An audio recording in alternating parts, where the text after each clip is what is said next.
Hello, everyone. I hope you guys are doing great. This is Kokab Manzoor, teacher, trainer, and career counselor. We are going to start a new course that is economics for A-level, O-level, or IGSCE. So all the students can get benefit from this course. Just before going to start, just wanted to introduce myself. I have been in teaching and training field from last 18 years and providing career counseling sessions and trainings to different education institutions as well as to different departments of government or private sector or social sector as well, right? So here are some of the organizations to whom I have provided trainings. You can see this on the screen. So there are a number of schools, colleges, universities. I have provided different kinds of trainings, career counseling sessions and all these things, right? So for more details, you can just type my name in Google or you will find all the details about me, right? As you can see my YouTube link, Facebook page link, and all the other details as well, along with the WhatsApp number. So let's start. First of all, let's see what are the course content of this subject. So here are the chapters of the economics book. You might have that book. So first is basic economic ideas and resource allocation. We'll start from it, that from the very basic ideas that what economics is and what are its basic concepts that are being used in our upcoming lectures. So we need to first understand all those basic concepts very well, right?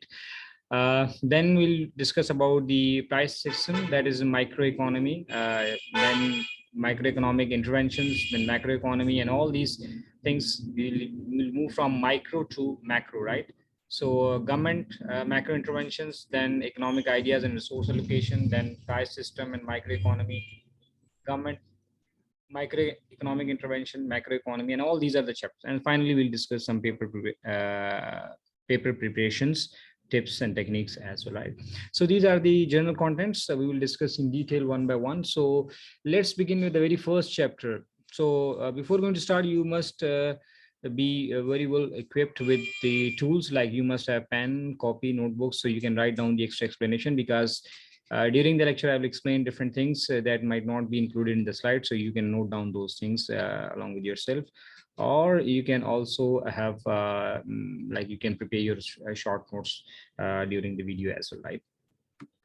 So the question is, $1 million question is, what is economics, right? You might have heard this word a number of times from different people, or at news, or like in newspapers, or from your teachers, etc. So what is economics, right? So what comes to your mind? So you can pause your video here, and you can you can generate your own ideas, right? And then you can cross match with what I'm going to explain in this course, right?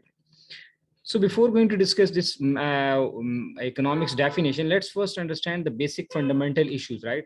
What are the basic fundamental issues from where the concept of economics emerged, right? So we all know that we have unlimited wants. What if I ask you that how many wants do you have? So you will tell me that I want this, I want this, I want. You will have a long list of wants, right? So same is the case with everyone. Everybody has unlimited wants, right? You can, there are countless wants, like you want to travel along the world, like, you want to buy different things, cars and houses and games and whatnot and whatnot. But what the problem is that we have scarce productive resources. And this is not the case only with the human beings in as an individual basis, but the same is happening with at a company level and at a country level as well. So to buy different kind of things that we want, we have very less resources in general, right? Like usually what you have, that's money, right? So with that existing amount of money, so you may not be able to buy all the things that you want. Like probably you might be getting some pocket money from your parents, and that might not be even sufficient to buy all the things that you want. You may buy some things, but you may not be able to buy all the things that you want. So this is the basic fundamental economic problem from where the need of economics emerged, right? Now, what is scarce? Scarce means those things which are less as compared to the demand, right? Generally, we'll call it as limited, right? But scarce more specifically means that the demand for something is very high and the availability is very low. So we'll call that thing as scarce, right? So as we know, we have a lot of demand for the money, but we have less money to buy all the things that we wanted. So that is what we call as scarce productive resources. Furthermore, if we explain what are the possible productive resources beside money, so we can see that there are various types of economic resources, which is also called as factors of production, right? So generally in economics, we call them as factors of production. Those factors which are helpful, which are required for the production purposes, right? So generally there are four factors of production: land, labor, capital, and entrepreneurship. So let's discuss these factors one by one, because these are the factors which help us in producing more wealth, right? Generally, apparently, all these words are very simple and clear, but in economics, they have very vast meaning, right? Very vast meaning in it. Like, for example, land. Generally, we'll call land as a piece of earth where we are like locating our factory, or where we are residing. But in economics, whenever we talk about land, land means all the natural resources. So all the natural resources, which includes minerals, mines, rivers, forest, oceans, right? Climate, all these things, and the fertility of the land and all these things, right? So this factor means all the natural resources. So country have different types of natural resources. We have different type of minerals. We have different types of, you can say, livestock, forest, rivers, oceans, right? So all these cumulatively known as land, because all these can be utilized to generate more wealth, right? So it also includes mineral deposit below the earth and the climate above, as well as the small area of the land that makes up the farm or a factory, right? So even climate is called as land, right? In economics, because all the climates are different, right? Because you say if you want to grow mangoes, you cannot go to Swat or like northern areas to grow the mangoes, right? Because mango, for growing mangoes, we need a specific kind of a climate which is more suitable in Multan, or like in different warm areas of Pakistan, like we have Rahimiyar Khan and all these cities, right? Southern Punjab and all these things. So here we can have very delicious and very fertile, you can say very delicious kind of mangoes you can grow there, right? So the point is that what is land? Land means all the natural resources. So natural resources mean either it is under the earth, means like minerals, right? Or it is on the earth, like fertility of the land, or it is above the earth, like the climate, right? That suits for certain kind of goods to produce, right? Then comes the second factor of production, that is called as labor. Now, what is labor? Generally, we refer to a person who is like doing works on the roads, or who is making the building, right? But in economics, labor means any physical or mental work, right? That is done for the sake of reward. So generally, we'll call it as human resource, like, so it includes doctors, engineers, teachers, masons, carpenters, cobblers, IT experts, right? Tax consultant, lawyer, all the people who are involved in any physical or mental work for the sake of reward, they are called as labor.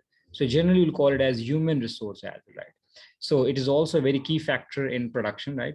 So we take it as a second factor of production, or a productive resources. So not all the population is able to available to work, because some people are above or below the working age, like kids like under 15, we usually don't take them as labor, because they're not able to work, or 60 plus 70 plus people who are too old to work, right? So generally people between 50 and 60, they are counted as the labor force, right? So labor means all type of people who are contributing in the economy, so they can be utilized for production of wealth, right? Third is, then we have capital. In general, we'll call capital as money. Like in accounting, you might have heard that from your teacher, that capital means the money that is invested in the business. But in economics, we defined capital as man-made factor of production. First was natural resources, land. We have no contribution in it. It was already there. The second is are the human being. The third is capital, which human have made, like all the tools and equipments and machinery and plants and all these things, right? Computers and furnitures that are used in the business for generating more wealth. So that is what we call as capital. So this factor is a man-made aid to production, right? So in this category, we include all the machinery from simple spade to complex car assembly plant. Means if even a spade or a marker or a pen is, if it is used in the business for producing more wealth, that will be called as capital, right? So from pen, pencil, marker, spade to machinery, plant and equipment, and all these things are called as capital, right? So we see capital is also used in producing more wealth. And then comes the entrepreneurship. Entrepreneur are the person who are taking risk, right? So they basically perform two functions. The first one is they organize all the other factors of production, like they take some land, they hire some human resource, and then they deploy some capital, and they organize all these factors of production in such a way that they can convert into some productive unit. And second is they're always taking risk. So risk of production, because when you are investing money, so there's a huge risk of loss there, right? So entrepreneur is a person who combines these factors of production and takes the risk. This is how you can define it. And entrepreneurship is a skill, is an entrepreneurial skill that a person has for doing these activities. So we do need entrepreneurs who can take the risk, who can take initiatives, and who can start new businesses and combines these factors of production for generating more wealth, right? So how many factors of production? There are 4 factors of production, or they are also called as economic resources. We have land, we have labor, we have capital, and we have entrepreneur, right? So these 4 production factors can be utilized for generating more wealth so that we can satisfy more and more human wants, right? So some people might have 1, some have 2, some have 3. Like you see, I'm a teacher, so I'm a labor, right? So I have that only 1 factor of production. So I utilize that to generate income for myself and for my family, so that I can satisfy my wants, so as much as possible, right? So these are the factor production. So when we use land, so we can get rent. When we deploy capital, we can get interest or rate of return on it. Or when we employ our laborers, we get wages against it. And for entrepreneur, we get profit and loss. So these are called as reward of the factor of production, right? So when we use these factor of production, we have to pay reward for them. Like for you take a land, so you need to pay rent for it. You use capital for it. Against that, you may get rate of return. And if you have labor, so you may get wages against it. And if you are an entrepreneur, so you may have profit and loss. These are called as reward for the factor of production. So once we understand all this, so here you can see on the screen, this is called as scarcity, because on one hand, we have only these 4 factors: land, labor, capital, and entrepreneurship. These are the limited resources, very few resources that do we have. On the other hand, we have unlimited wants. Here, only few are mentioned, but there are numerous wants that everybody has, as a human being, as an individual, or as a company, or as a country. You see, even all the countries have unlimited wants. They want to have they want to have complete employment of their factor of production, and they want to have growth, and they want to see a peace and all these things, but still they are unable to manage. Even a country like USA, which is considered to be the biggest economy in the world, right? And but still they have so many wants to satisfy, but they are unable, right? Same is the case with the companies, right? So it's not the case for the poor people only, it is for the entire world, right? So we are living in the world of scarcity. So what is the role of scarcity in that case? So whenever we have scarcity, so what we do, we basically then have to make the choices. So when resources are limited and wishes are or wants are unlimited, so what we have to do is we have to utilize our resources in such a way so that we can satisfy maximum number of wants.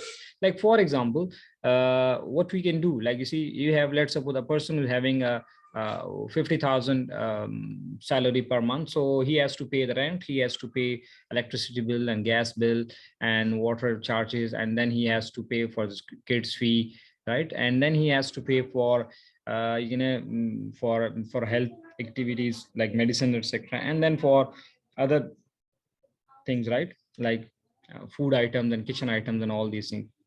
So he have to, and he also wants to have some trip to some northern areas or other beautiful places that he want to take his kids to for a trip. But what he has to do, he has to manage the wants, right? So what he does, he basically then prioritize his wants, right? So top priority is his, he has to pay the rent and then electricity bill and then kids fee. These are the priorities, and the food item that he needs for himself or his family, right? So he may postpone his the entertainment, or the, you can say, tours to other places, because he may think that later on I will, when I'll have money, I'll make it. So this is the basic problem, that you have to make the choice, because you have, let's suppose, 1000 wants. You cannot satisfy all the 1000 wants with the given amount of money or with a given amount of resources. So what we do, we make a choice, that choice number one, or want number one, want number 10, want number 8, want number 6. First I will satisfy these wants, and then I will go for others. If I, after the satisfying these want, if I had some money, so I'll go for it, right? So when we make choices, so here comes the concept of opportunity cost. Choice means you choose one thing and you leave other thing, right? Now, what is the concept of opportunity cost? Opportunity cost means that whatever you choose, so you have to sacrifice something. So whatever you sacrifice to get some thing, that is called as opportunity cost. So when we make a choice between the two alternatives or three alternatives, so we have to face the opportunity cost. So it's the value of any alternative that you must give up when you make a choice, or in other words, whatever you give up when you make a choice. Like, you pay, let's suppose, 50,000 to your school for a fee of, like, so means that with that 50,000 you could have purchased so many dresses and shoes and games and so many other things, right? But we have given up all that money, just you have taken the admission in a school so that you can get a higher education, and you may get some rewarding career against that, right? So you have made a choice. So whenever we make a choice, means we choose one thing and we leave another thing. So whatever we leave, that is called as opportunity cost, right? So what you say, for example, cost of studying A level, O level, or any degree, what you sacrifice, you pay tuition fee for it. So you could have buy something for that money, plus you could have earned by working. Let's suppose you're spending 3 hours studying in school, or 5 hours, so you could have spent those 5 hours for somewhere else, and you could have earned some money, for example. Or you could have done so many things in that free time. So you see, all these things are that you have sacrificed for getting your A level degree, right? So means that is your opportunity cost. So you are willing to give up the tuition fee, the money, or the wages that you could have earned, or you could have enjoyed a lot in the free time just to get that degree. But why you are doing all this thing? Because you're expecting a higher income or more rewarding career, or you can think that I will be having a better status in the society after getting that certification or a degree, right? So the point is that whenever you make a choice, so you must make such a choice that whatever you are giving up must be less than whatever you are opting. That is the point of economics, right? Like, for example, you are giving up money and all the free time and all these things, but whenever you get a degree, so you may get a higher education, or you may get a you can say scholarships or all these things, right? So then in that case, then you will be satisfied, fulfilled, and you can say contented that I have made a right decision at the right time, right? So economics will help you to make the right decisions, that in such a way that whatever you are giving up must be less than whatever you are opting in any respect, right? So let's recap whatever you've learned. What are the resources? Resources are the inputs, right, that we have for production purposes. What are the wants? Needs that are not always realized. We have unlimited wants. Needs are the basic needs like food, shelter, and clothes. So we get that are usually realized all the time. But wants, some wants are realized, means fulfilled, and some are not. What is scarcity? It's a situation in which wants and needs are in excess of resources. See, we have less resources and more wants to satisfy. Choices, we make a choice, we need to make a choice between the two or the five or the six. Either you are a consumer or a firm or a government all the time. So even government has limited funds, so they have to choose that how much we have to spend on education, or how much we have to spend on health and development of infrastructure and all these things, right? Similarly, what are factor of production? All the things, anything that is useful in production of goods and services. So it can be land, labor, capital, or entrepreneurship. Land, natural resources; labor, human resources; capital, man-made like machinery, furniture, capital, computers, all these things. An entrepreneur is the one who organize all the factors of production for getting the production. So this is a brief introduction of economics. So we just had learned some few basic concepts that will be used again and again in our upcoming lectures. So I just wanted to make this short video for you guys. So upcoming videos, we will discuss some more concepts as well. So thank you very much. Stay blessed. Inshallah. Here are some activities. You can here is an activity. You can do that activity like food versus fuel. So you need to read this short case study and then try to answer it. And then you can share your answer in the comment, and I will then verify whether it's you ever did it right or not. So I'm sure you can do it in the right way now. It's a self-assessment, right? So thank you very much. Stay blessed, and see you very soon in the next video where we can discuss more things. Meanwhile, you can see all the media contacts. So you can contact me by using any of the given media, right? Take care.